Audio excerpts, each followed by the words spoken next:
Good morning everyone. Ito po yung pilatan ko ngayon na catalyst. Ang complaint po ng sasakyan, engine light on and engine noise. Ang napound out ko po, ito na po yun.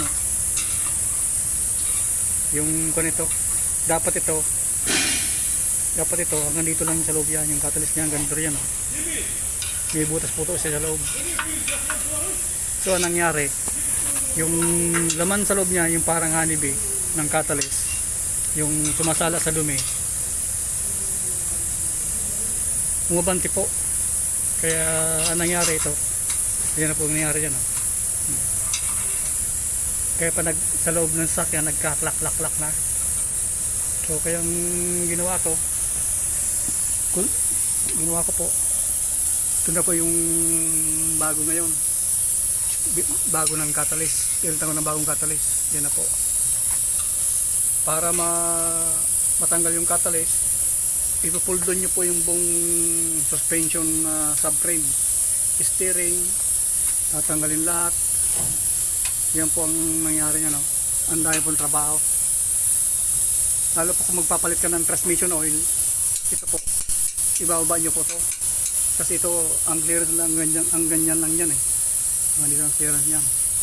Pero po ang pinaka-concern nito, ito yung catalyst niyan.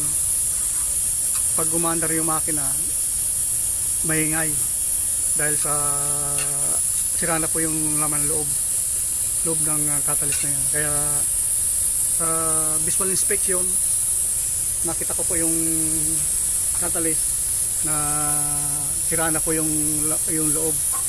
Kaya sa ngayon, walang ibang remedy, palitan po ng catalytic converter.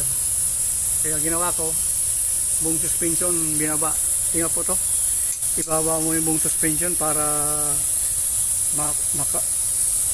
matanggal mo pala itong catalytic na yan. Grabe po, kasi ang clearance niyan po hanggang dito lang po yan. Hindi pwede mababa yan, hindi mo mababa yan.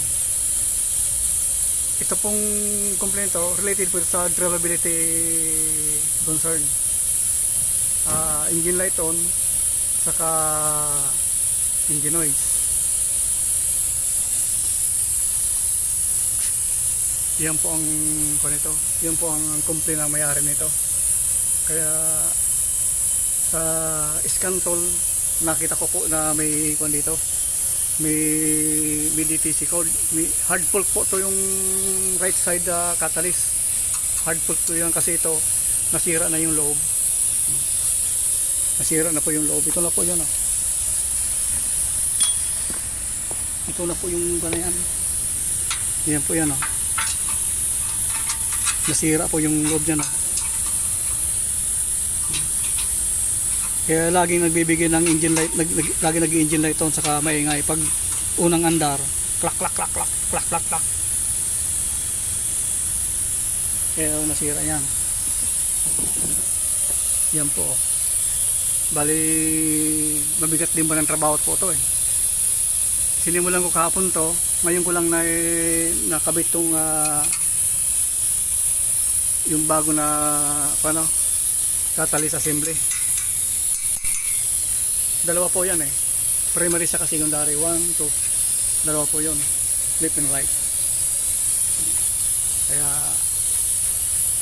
no choice, dapat palitan kasi ganito nga pag magpalit ka rin ng transmission oil, kailangan mo rin ibaba itong subframe para matanggal mo itong oil pan.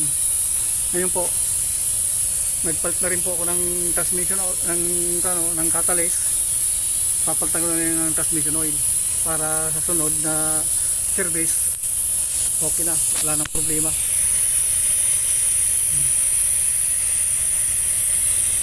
Yan po yung buong suspension na yan. Ganun talaga eh, tiga-tiga lang sa trabaho eh, para sa ekonomiya, para sa iyo kunlad na hindi tayo asa sa gobyerno ng Pilipinas. Kailangan magsumikap, kailangan paigyan ang trabaho natin. Yun lang po mga kaibigan. Thank you very much sa kapanood sa Tondok Channel. Please share, subscribe, and comment. Yun lang po.